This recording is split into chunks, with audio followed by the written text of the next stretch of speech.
ni mis caminos, ni vuestros caminos, mis caminos, dice el Señor. ¿Cuántos escucharon eso? Y entonces le repetimos a la gente, ¿verdad? Porque así nos enseñaron nuestros pastores. Y les decimos pero es que mis pensamientos, dijo el Señor, no son tus pensamientos, y mis caminos, nuestros caminos.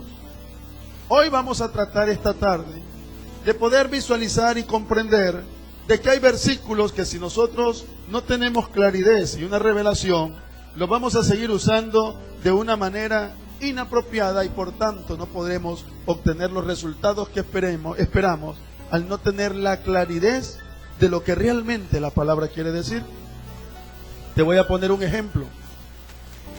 En este último viaje a Miami, yo me compré una maleta Samsonite, una maleta de viaje de mano. Y esta maleta traía un candado, de esos candados que tienen combinaciones. Entonces, como no podía cambiar, lo único que entendía del documento era que si las tres lo poníamos en la posición 0, el candado se abría, pero había una manera de poder cambiar la combinación. Y yo quería cambiar la combinación y yo leía y leía, según yo, de que había que girar 90 grados la posición del candado, empujarlo para abajo, cambiar los números y estaba hecho el asunto. Me pasé como 2 horas, 3 horas arrancándome lo último del cabello que me queda,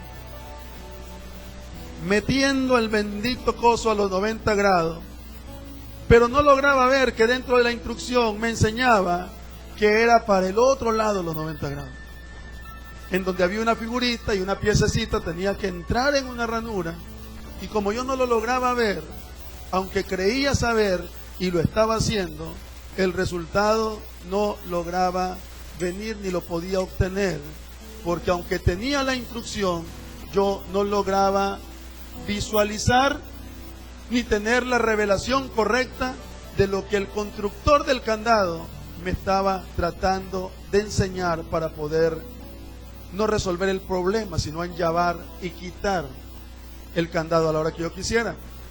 Así nos pasa con la palabra. Nosotros estamos leyendo la palabra, pero cuando no tenemos los códigos, diga códigos, cuando usted no tiene los códigos correctos en una palabra, usted se esfuerza en darle vida a esa palabra y resulta que la palabra no produce el resultado que usted espera, porque hay un problema que no está visualizando ni entendiendo de manera correcta, ni interpretando los códigos que tú necesitas para que la revelación de esa palabra sea parte de tu vida y venga sobre ti lo que llamamos rema de Dios. Y hay muchos versículos de lo que estábamos hablando. Hoy que íbamos en el auto y Joe me acompañaba para Estelí, yo hablaba con Joe de algunas cosas y Joe hablábamos un poquito de confianza y de fe. Y me decía Joe, eso es igual como la palabra, cuando la palabra la interpretamos y decimos de que dice la Biblia que si tuvieras fe como un granito de mostaza, le dirías al monte, muévete, y el monte se movería. Pero según en la revelación y según en la versión y en la traducción bíblica, no dice si tuvieras fe como un granito de mostaza, porque si fuera así, es lo que siempre hemos entendido, que necesitamos que con un poquito de fe, le podemos decir al monte, échate en el mar, y el monte se echará. ¿Cuántos oyeron eso? Y la cantamos, ¿verdad? Si tuvieras fe como un granito de mostaza, no solo dice el Señor, muévete, muévete, y la gritamos y todo. La cantamos de una manera espectacular, porque alguien nos dijo que esa era la forma correcta. Pero cuando Joe me dice, pero la versión lo que dice es, si creciera tu fe como crece el grano de mostaza, Joe me decía, porque el árbol de mostaza es un árbol grandísimo. Entonces, ¿qué va de poder decir, si tuviera fe como un grano de mostaza, a decir, si tu fe creciera como un grano de mostaza? Entonces toda la vida hemos pasado pidiéndole al Señor, Señor, dame un poquito de fe. Y el Señor dice, pero como no tiene los códigos correctos, con ese poquito de fe, tú puedes hablarle al monte y el monte no se echa en el mar. Porque el código correcto es que si tú tienes mucha fe, como la de un árbol de mostaza, tú le dirías al monte que el monte se eche al mar y el monte se echaría en el mar. ¿Cuánto entienden eso? Y hay una palabra en Isaías 55 que dice, tus pensamientos no son mis pensamientos, ni vuestros caminos, mis caminos. ¿De dónde vino esta afirmación? Y eso es lo que queremos estudiar. Que usted pueda entender que eso fue para una generación que ya pasó. Pero que para esta generación de la que nosotros somos parte, ese código fue clausurado de las cosas que Dios quería hacer. Y vamos a empezar con el versículo que quiero ilustrar esta enseñanza. Mateo 8:18 en adelante. Dice, viéndose Jesús rodeado de mucha gente, mandó pasar al otro lado. ¿Ah?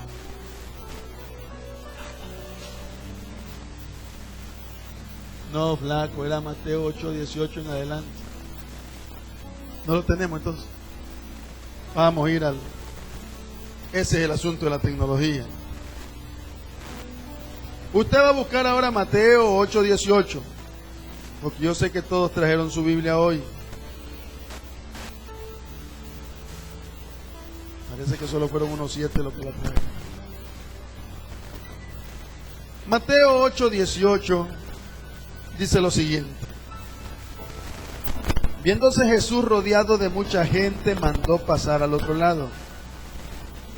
Y vino un escriba y le dijo, Maestro, te seguiré a donde quiera que tú vayas.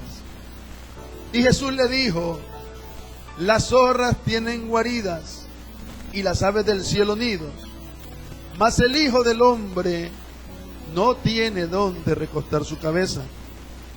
Otro de sus discípulos le dijo, Señor, permíteme que vaya primero y entierre a mi padre.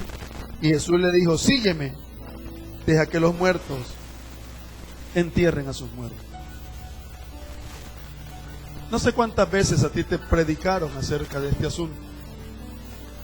Y aprendimos y entendimos de que Jesucristo le dice esta frase y dice, hey, pero las zorras tienen sus guaridas y las aves tienen sus nidos, pero el Hijo del Hombre no tiene ni siquiera dónde recostar su cabeza. Y por muchos años nos predicaron y nos dijeron y nos enseñaron de que eso quería decir que Jesús ni siquiera tenía un lugar como las zorras y las aves de los cielos podían tenerlo. Pero hoy te quiero ilustrar de otra manera esta enseñanza. Y te quiero decir que lo que realmente se refiere a esta palabra tiene que ver con algo que Jesucristo quiso establecer. Mira que las zorras tienen sus guaridas. Y lo que faltó fue decir, porque las zorras dentro de sus guaridas se reproducen y se multiplican. Mira las aves del cielo que tienen sus nidos donde se reproducen y se multiplican. Pero mírame a mí, al Hijo del Hombre, que no tiene dónde recostar su cabeza. ¿De dónde vino esta expresión de que no tenía dónde recostar su cabeza? Usted recuerda que en el principio Adán lo tuvo todo. ¿Cuántos saben que Adán lo tuvo todo? Entonces, Adán lo tuvo todo. El primer Adán todo lo tenía, y cuando Dios le hablaba, Adán podía contestarle. Adán tenía una comunicación con Dios. Pero dice la palabra que a causa del pecado de Adán, entonces este fue destituido a causa del pecado, este fue apartado de la presencia de Dios. De tal manera que si Dios y Adán se comunicaban en una frecuencia de FM, cuando vino el pecado, Dios se quedó en FM y Adán pasó a AM. ¿Cuántos saben que el pecado nos separa de Dios? ¿Cuántos saben que entre más largo estamos de Dios, menos lo vamos a escuchar? ¿Cuántos sabemos que entre más lejos y lejos estemos de Dios, podemos gritar y nadie nos va a escuchar y nos pueden hablar y nadie va a entender absolutamente nada? Cuando vino el pecado de Adán, lo que hizo el pecado de Adán fue separarnos de Dios y ya no tuvimos la capacidad ni la habilidad de poder entender lo que Dios quería hablar a su pueblo. Entonces resulta que cuando el Señor Jesucristo está hablando de esto, cuando el Señor Jesucristo está diciendo que Él no tiene una cabeza, no tiene dónde recostar su cabeza, es porque, hermano, ¿qué es lo que necesita una cabeza? ¿Ah? Una almohada, aleluya. Diga, un cuerpo. Esta cabeza y su cabeza necesita un cuerpo. ¿Y qué resulta?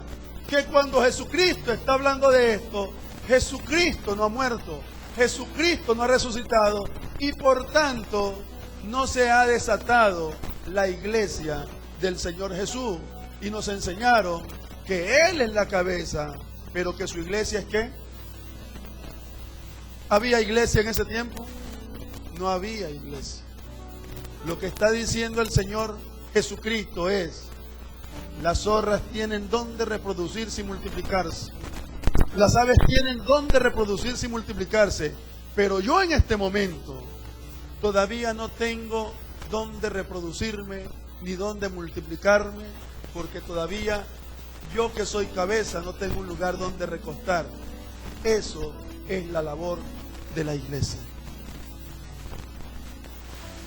Cuando Isaías habló, Isaías está expresando una verdad que fue establecida.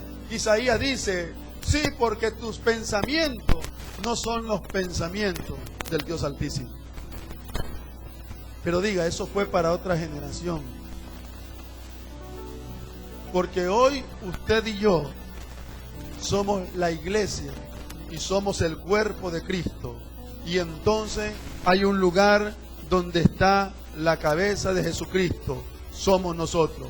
Y si Él es la cabeza y nosotros somos el cuerpo, yo no puedo decir porque los pensamientos de Él no son mis pensamientos. Porque tú no puedes pensar de una manera y tu mano pensar de otra.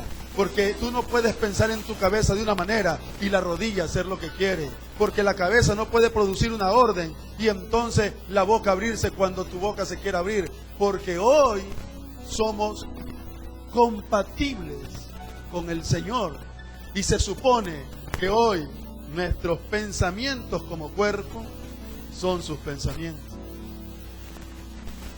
Y si Él es la cabeza, Él es el que determina el camino que nosotros deberemos de andar, de tal forma que se abolió el hecho de decir: y tus caminos no son mis caminos.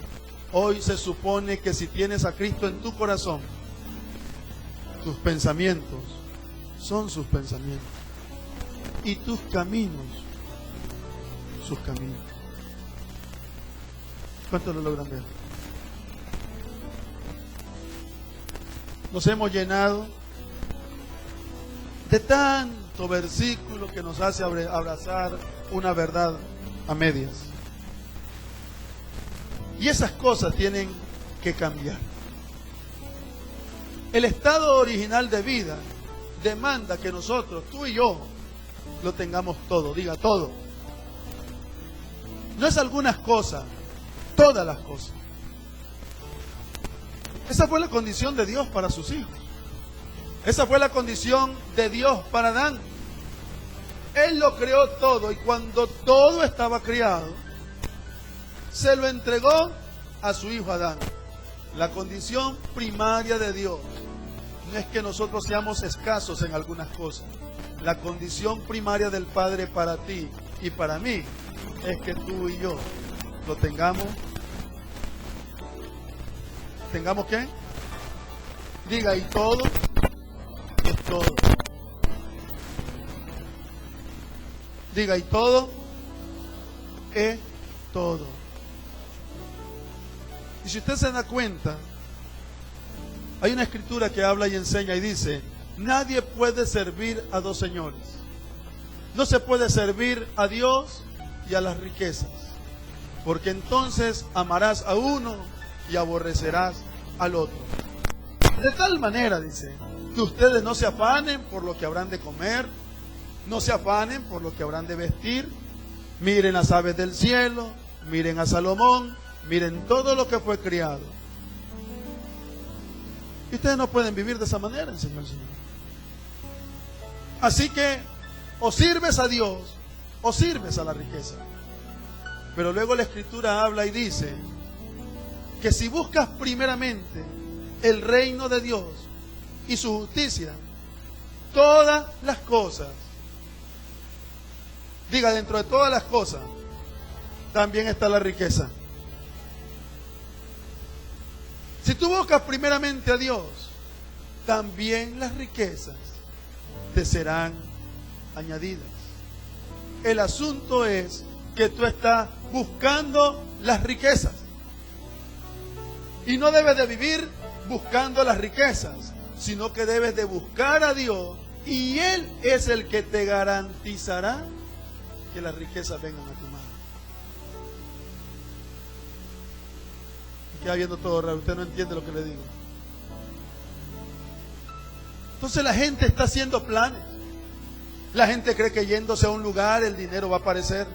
Creemos que sacrificando una parte de nuestra vida vamos a cumplir nuestro sueño, cuando tenemos que comprender y entender que todo lo que usted necesita, la palabra dice que Dios conoce tu necesidad.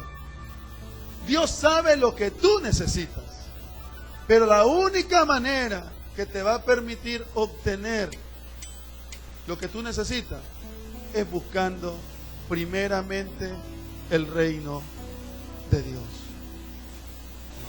El secreto no es salir tras la riqueza para cubrir nuestra necesidad. Nuestra necesidad Dios la conoce, pero cuando nosotros somos capaces de entender que las cosas se obtienen buscando primeramente el reino de Dios, las cosas van a funcionar. La gente ora en su necesidad, hermano. No sé cuántos oran en su necesidad. Se arruinó el radiador del carro y cuando oramos: Señor, mira el radiador del carro. Y el Señor dice: ¿que acaso soy mecánico yo? Yo no soy mecánico. Señor, dime qué casa me compro. La gente ora basado en su necesidad. Muchas veces la gente necesita una necesidad, un motivo para orar, un motivo para acercarse a Dios, un motivo para hacer las cosas que durante toda nuestra vida nosotros fuimos incapaces de hacer.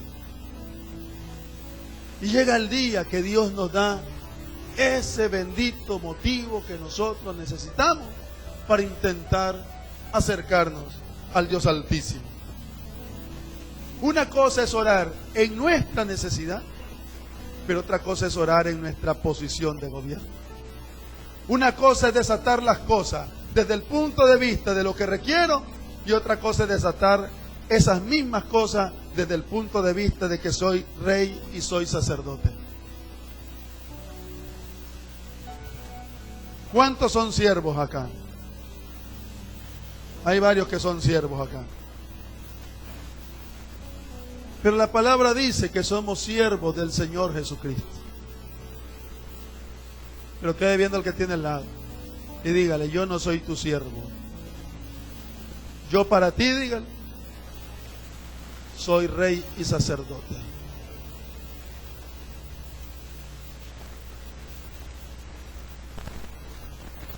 ¿Qué quiere, hermana? Hay aquí su sierva. Usted no es sierva de su hermano. Yo soy siervo del Señor. Es que ves ese hombre que predica, ese es el siervo de la iglesia. Él está para servirnos. Te han metido algo incoherente en tu cabeza. Yo estoy aquí para servirlo a Él. Pero delante de ti, yo soy rey y soy sacerdote. Entonces la gente te quiere humillar. Hermanita, pero usted no es sierva. ¿Cómo no? Soy su sierva, pero no soy tu sierva. Pero usted es líder de la iglesia. ¿Y eso qué quiere decir? Que tú te sientas, pasas tus vacaciones en el culto y yo trabajo como condenado a muerte. No, lo estoy haciendo para Él. La palabra dice que todo lo hagas como para quien, para mí. La palabra dice que yo haga las cosas como para el Señor, porque para Él hago las cosas. El día que entiendo eso, no trato de quedar bien con usted. El día que entiendo eso, trato de quedar bien con Él. No se ponga serio. ¿O usted quiere ser siervo de sus hermanos? No, yo quiero ser, Él dijo que somos reyes y sacerdotes, nación santa, pueblo escogido de Dios, para proclamar las virtudes de aquel. No llegue a su casa con cara de siervo y sierva. No llegue a su trabajo con cara de siervo y sierva. No llegue a su colegio, a su universidad con cara de siervo y sierva y se alegre cuando digan: ay, esa hermanita no se mete con nadie. Y oigas decir que digan: es que es evangélica, es una sierva. Ay, estoy haciendo bien la... No. Eso no es así. Usted va a llegar donde tiene que llegar como lo que Dios dice que usted es en medio de esta humanidad: rey y sacerdote.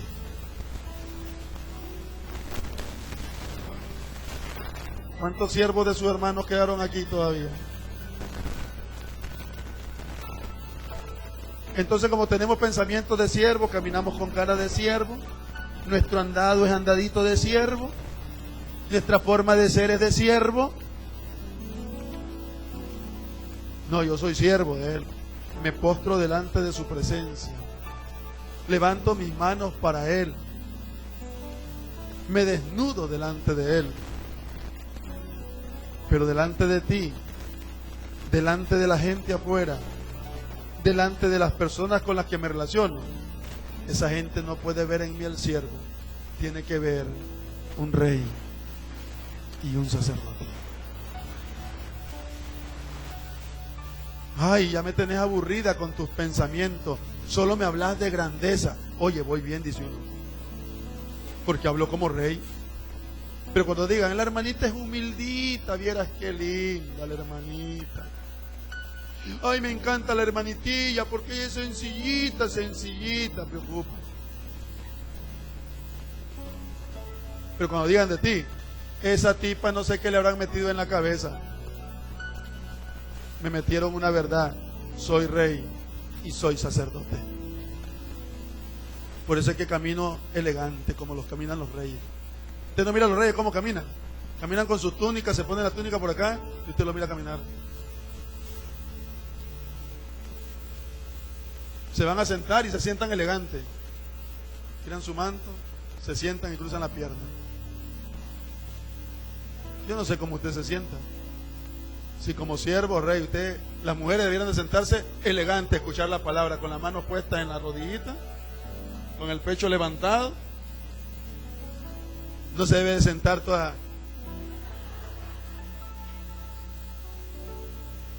Porque tengo que mantener una postura de rey y sacerdote. Debo de caminar elegante. Debo de relacionarme con la gente elegante. Entonces terminó la actividad, ¿verdad? Soltaron sus 3 minutos de aplauso por la conferencia, que estuvo muy buena, buenísima, ¿verdad? Yo me quedé asustado, aprendí bastante. Y cuando terminó la actividad, yo era el pavo real de la actividad. Ana, gracias. Ay, hermano, qué linda palabra. Quiero revolucionar el mundo espiritual en este link. Qué bueno, qué bueno. Con elegancia. No voy a decirle, no, hermana, la gloria es para Dios, hermanita. Yo no hice nada, discúlpeme, hermano. Por favor, no sea así conmigo. No. Va a decir este tipo, ¿qué es lo que se pensará? No importa tu trabajo. Si trabaja de doméstica en una casa, sé elegante hasta para lampasear, que llame la atención de la patrona. Porque todas andan todas ahí alborotadas el pelo y tirando el lampazo, tirar el lampazo. Así lo hace todo mundo. Pero cuando tú lo hagas con elegancia, espérese que me voy a arreglar el pelo. Pero si vas a limpiar, pues espérese.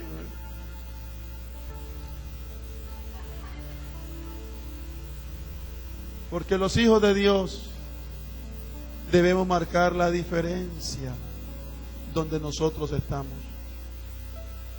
No podemos hacer las cosas como otros las hacen, porque Él nos llamó y nos dio una asignación. Somos reyes y somos sacerdotes.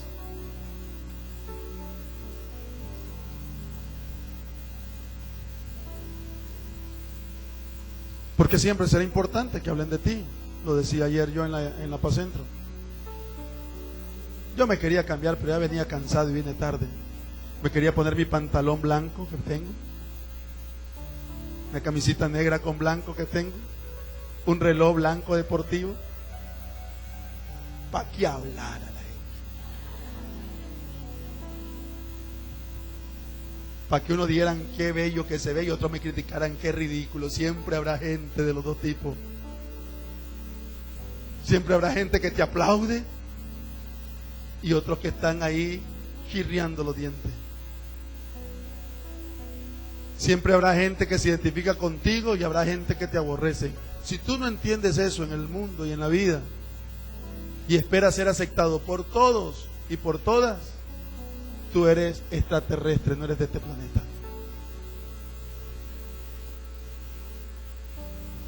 Pero eso no debe de influenciarte. ¿Para qué? Para que te detengan en tu caminar. Y ayer hablábamos del apóstol Pablo. El bendito Pablo era alguien que su pasión era más grande que sus obstáculos.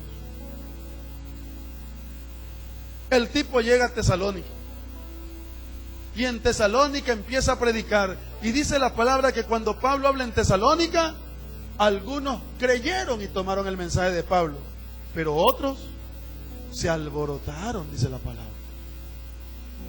No todos creyeron, ni todos se alborotaron. Unos creyeron y otros se alborotaron. Diga, eso es normal. Usted llega a su trabajo y en su trabajo, el primer día de trabajo, usted mira a una persona y se identifica con esa persona y se hace brother de esa persona. Pero hay otra que ni te ha saludado, te queda viendo de pie a cabeza y dice, esa tipa me cae mal. Tú llegas a la iglesia del Señor Jesucristo y hay unas que te abrazan y dicen, mi linda hermanita. Y hay otra que está de lejos y dice, descarado y desgraciado que me cae mal. Diga, es normal. Pablo llegó a Tesalónica. Unos creyeron en lo que él estaba diciendo, pero otros se alborotaron. Y fueron al concilio para que lo metieran preso. Y cuando salió de ahí y se fue para Berea, ¿qué hizo Pablo? Callarse. Siguió predicando de nuestro Señor Jesucristo, porque la pasión que había en el corazón de Pablo era más grande que cualquiera de los obstáculos, y no importaba que hubiera sangre, no importaba que hubiera cárcel, no importaba que hubiera látigo, no importaba que hubieran enemigos, no importaba que hubiera gente que lo criticara, no importaba que hubiera gente que quisiera matarlo, no importaba que hubiera gente que quisiera callarlo. La pasión era más grande que cualquier cosa que se podía levantar contra Pablo. No podía hacer otra cosa, porque predicar el evangelio de Jesús era la pasión de nuestro querido y apreciado apóstol. Cuando nosotros logramos entender que tenemos una posición no podremos hacerlo de otra manera. Cuando sabemos que somos reyes y sacerdotes, no podremos ir a la calle de otra manera.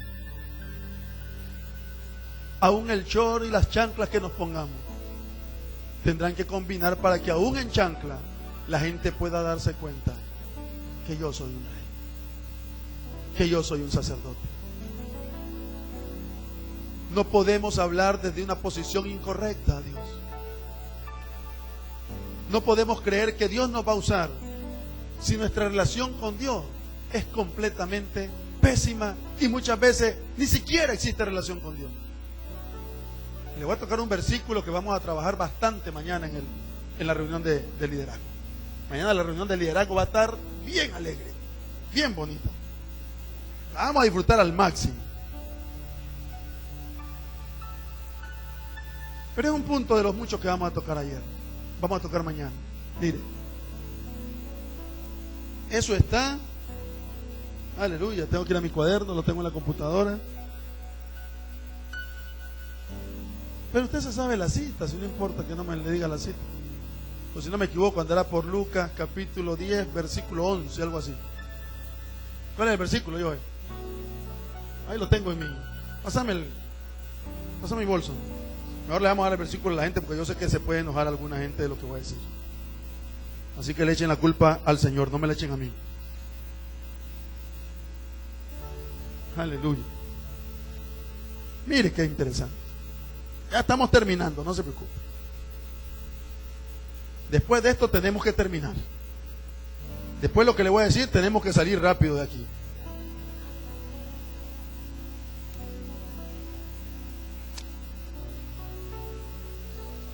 Ya los tengo alborotados, ¿verdad? Que esa es la idea, que se alboroten.